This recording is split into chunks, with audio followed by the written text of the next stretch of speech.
नमस्ते दोस्तों, कैसे हैं आप। मैं Sujeet Kumar incredible IAS academy में आपका हार्दिक स्वागत करता हूं। दोस्तों, इस कोरोना काल में आप लोग अपने अपने घर में बंद होंगे।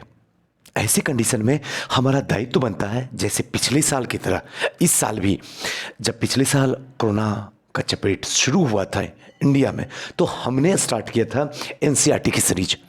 और फिर से अब कोरोना आ गया है, फिर से हम एनसीईआरटी की सीरीज शुरू कर रहे हैं। जैसे हिस्ट्री खत्म होगा, उसके बाद पॉलिटी, ज्योग्राफी, इकोनॉमी सब पढ़ाएंगे। घबराने की कोई ज़रूरत नहीं है, बस आपको साथ देना होगा।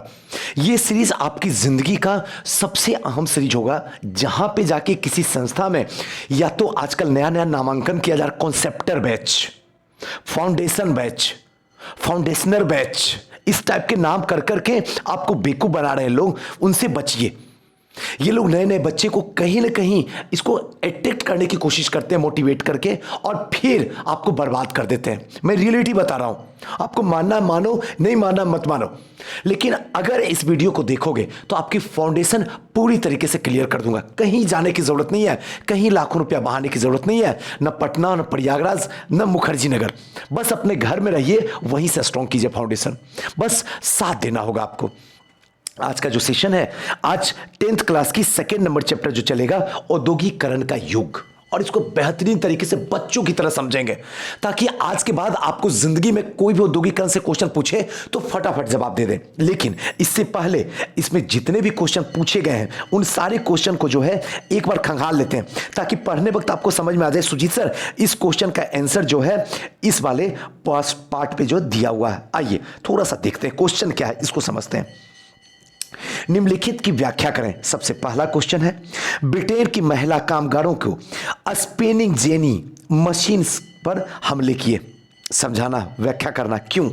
नेक्स्ट है, 17वीं शताब्दी में यूरोपीय शहरों के सौदागर गांव में किसानों और कामगारों के काम करवाने लगे। तीसरा जो क्वेश्चन है, सूरत बंदरगाह 18वीं सदी के अंत तक हाशिए पर पहुंच गया था। व्याख्या करें। चौथा क्वेश्चन, ईस्ट इंडिया कंपनी ने भारत में बुनकरों पर निगरानी रखने के लिए गुमास्तों की नियुक्ति किया। ये गुमास्तों क्या है, इसको समझिएगा, मैं बताऊंगा क्यों, इसकी व्याख्या करना है। प्रत्येक वक्तव्य के आगे सही या फिर गलत को आपको लिखना है। सबसे पहला है, 19वीं सदी के आखिरी में यूरोप में कुल श्रम शक्ति का 80% तकनीक के रूप में विकसित औद्योगिक क्षेत्र में काम कर रहा था। सही है या गलत है बताना है। दूसरा, 18वीं सदी के एक महीने कपड़े को अंतर्राष्ट्रीय बाजार में भारत का दबदबा था। सही है या गलत है बताना है। अमेरिकी गृह युद्ध के फलस्वरूप भारत के कपास निर्यात में कमी आई। सही है या फिर गलत है बताना है। फ्लाई शटल के आने से हथकरघा कामगारों के उत्पादन में सुधार हुआ। सही है या फिर गलत है। पूर्व औद्योगिकरण का मतलब क्या है, इसको बताना आपको। पहले जो औद्योगिकरण था उसका मतलब क्या है, इसको समझाना है। नेक्स्ट है, चर्चा करना है। 19वीं सदी के यूरोप में कुछ उद्योग पति मशीनों के बजाय जो है हाथ से काम करने वाले श्रमिकों की प्राथमिकता क्यों देते थे। दूसरा, ईस्ट इंडिया कंपनी ने भारतीय बुनकरों को सूती और रेशमी कपड़ों के नियमित आपूर्ति सुनिश्चित करने के लिए क्या किया, इसको समझाना है। और तीसरा, कल्पना कीजिए कि आपको ब्रिटेन के कपास के इतिहास के बारे में विश्वकोश के लिए लेख लिखने के लिए कहा गया है। इस अध्याय में दी गई जानकारियों के आधार पर लेख लिखिए। और चौथा, पहले विश्व युद्ध के समय भारत का औद्योगिक उत्पाद क्यों बढ़ा, इसको जो है थोड़ा सा चर्चा करके बताइएगा। और ये सारे के सारे कम से कम 50 से 100 शब्दों के बीच में जरूर लिख के मुझे सेंड कीजिएगा, है ना, और मैं चेक करके आपको दे दूंगा। तो चलिए दोस्तों, और ध्यान रखिएगा, पीडीएफ में सेंड कीजिएगा और ब्लैंक पेपर में सेंड कीजिएगा। ये दोनों चीज हमारी ध्यान रखिएगा, ये नहीं कि जैसे तैसे करके आप मुझे दे दीजिएगा। आइए थोड़ा सा समझते हैं पहले की औद्योगिक क्रांति के पहले, थोड़ा सा समझते हैं। आइए, औद्योगिकरण के अक्सर हम कारखानों से विकास के साथ जोड़ते हुए देखते हैं। देखिए, अगर इसको ना बता के आपको समझाया जाए, देखिए पुनर्जागरण में थोड़ा सा अंदर आते हैं, पुनर्जागरण हल्का सा विश्व इतिहास में, ताकि मजा आ जाए। जब पुनर्जागरण हुआ, दुनिया फिर से उठना, फिर से जगना शुरू हो गया। अब पुनर्जागरण क्या होता है सुजीत सर? पुनर्जागरण, एक बार आप सोए हुए हैं, फिर से जगाए, तो जगे, फिर से सो गए और फिर से उठे, इसी को कहता है पुनर्जागरण।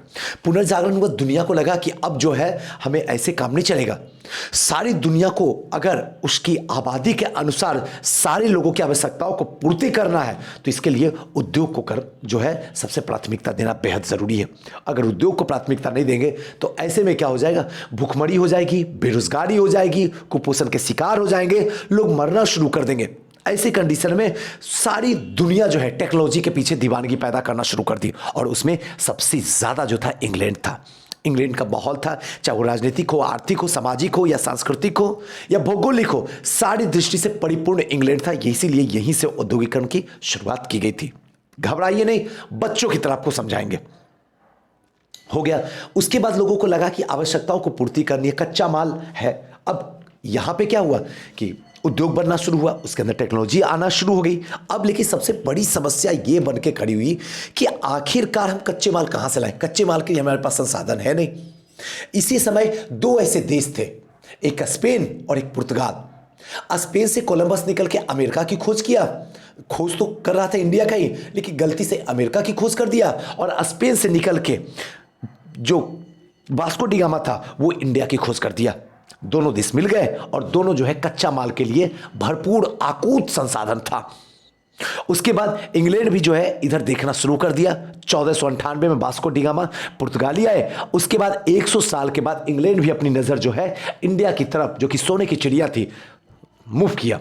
स्टार्टिंग इनका उद्देश्य था कि व्यापार वाणिज्य करना है, लेकिन धीरे धीरे यहाँ की राजनीति पे इन्होंने पकड़ बनाना शुरू तब कर दिया जब 1764 के बक्सर का युद्ध होता है।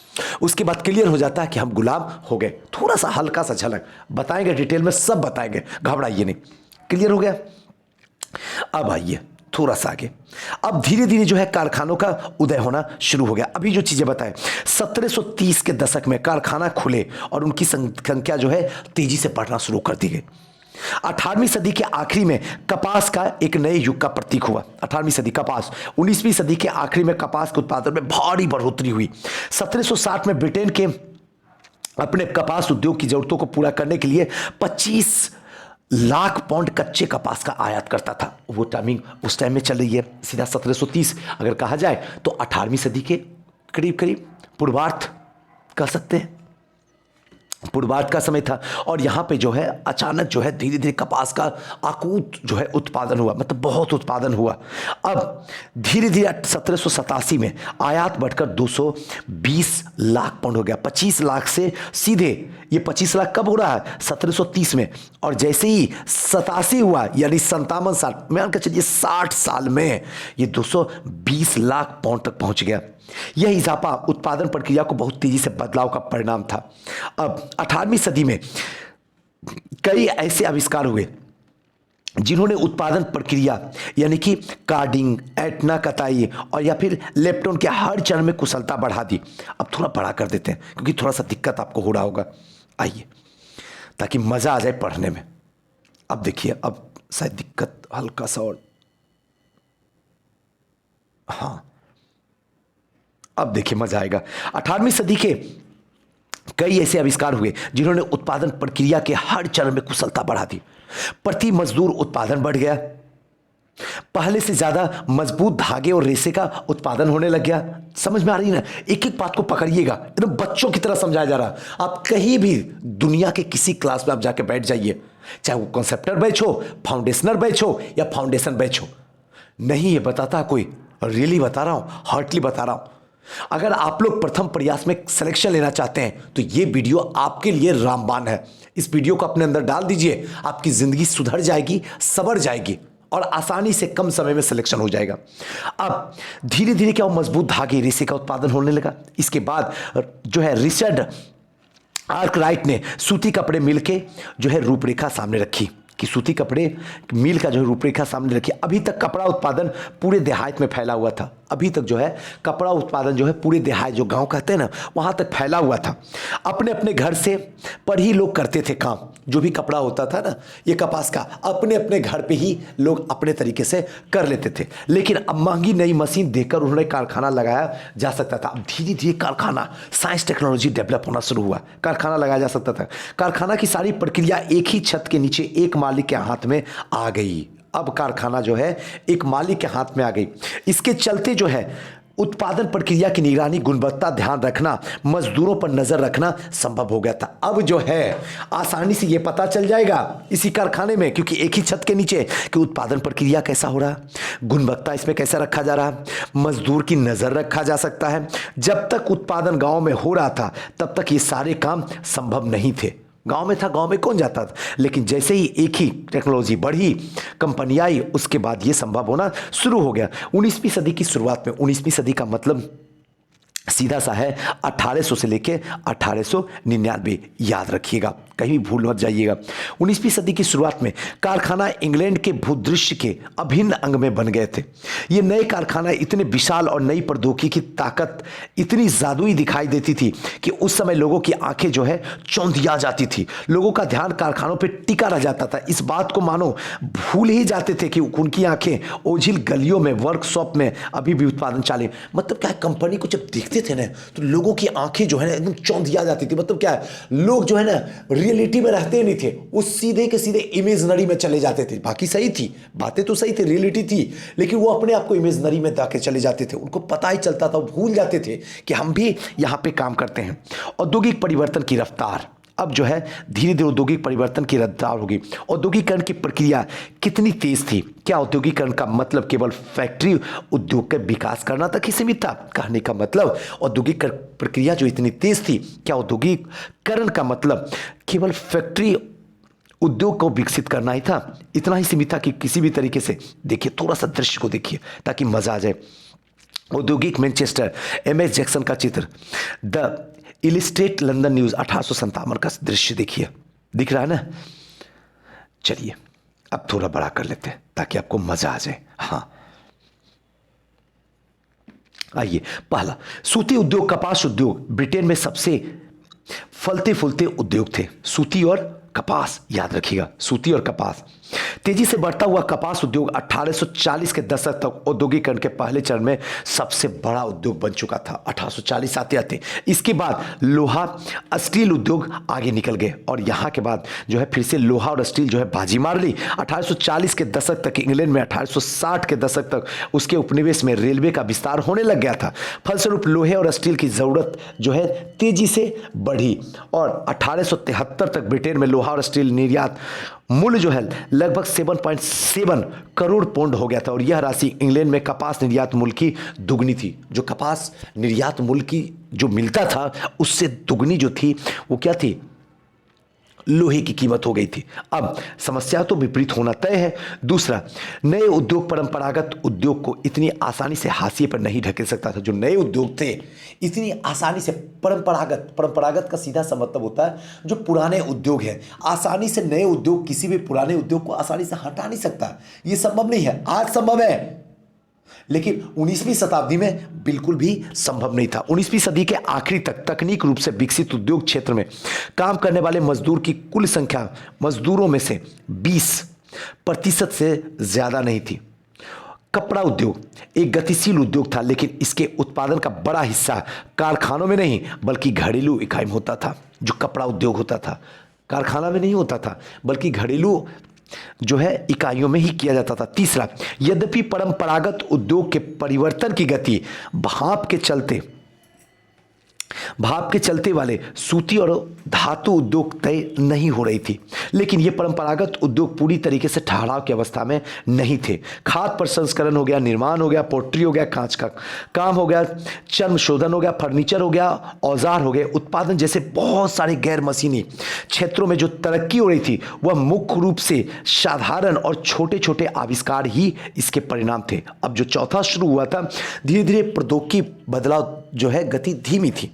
औद्योगिक भूदृश्य पर यह बदलाव नाटकीय तेजी से नहीं फैली। यह तकनीक महंगी थी और सौदागर और व्यापारी इनके इस्तेमाल पे सवाल पे फूक फूक पर कदम बढ़ाते थे। मशीनें अक्सर खराब हो जाती थी, उनकी मरम्मत पर काफ़ी खर्च आता था, वे इतने अच्छे नहीं थे जितने उनके आविष्कार और निर्माताओं का दावा हुआ करता था। इस बात को समझने के लिए आइए भाप के इंजन से उदाहरण लेते हैं। थोड़ा सा भाप के इंजन को समझने की कोशिश करता हूं, इससे उदाहरण लेते हैं। जेम्स वाट जानते हैं ये भाप इंजन का आविष्कार किया। न्यूकॉम में बनाए गए भाप इंजन का सुधार किया गया और 1871 में नए इंजन को पेटेंट करा लिया गया। इस मॉडल के उत्पादन से इनके दोस्त जो उद्योगपति थे मैथ्यू बोल्टन ने किया था, पर सालों से कई खरीदारी नहीं मिला। 19वीं सदी के शुरुआत तक पूरे इंग्लैंड में भाप के सिर्फ 321 इंजन थे। इनमें से 80 इंजन सूती उद्योग में, 9 जो है ऊन उद्योग में, बाकी खनन, नहर निर्माण और लौह कार्य में इस्तेमाल हो रहे थे। इस उद्योग की भाप से इंजनों का इस्तेमाल जो है काफ़ी समय बाद तक हुआ। कहने का मतलब भाप इंजन तो हो गया, लेकिन इसका इस्तेमाल करने के लिए कोई तैयार नहीं था, कोई खरीदने के लिए तैयार नहीं था। उस टाइम में अगर देखिए तो सिर्फ 80 इंजन पूरे इंग्लैंड में जो है काम कर रहा था। क्लियर है ना कॉन्सेप्ट? औद्योगिकरण चल रहा, घबराइएगा नहीं, बस समझते जाइएगा।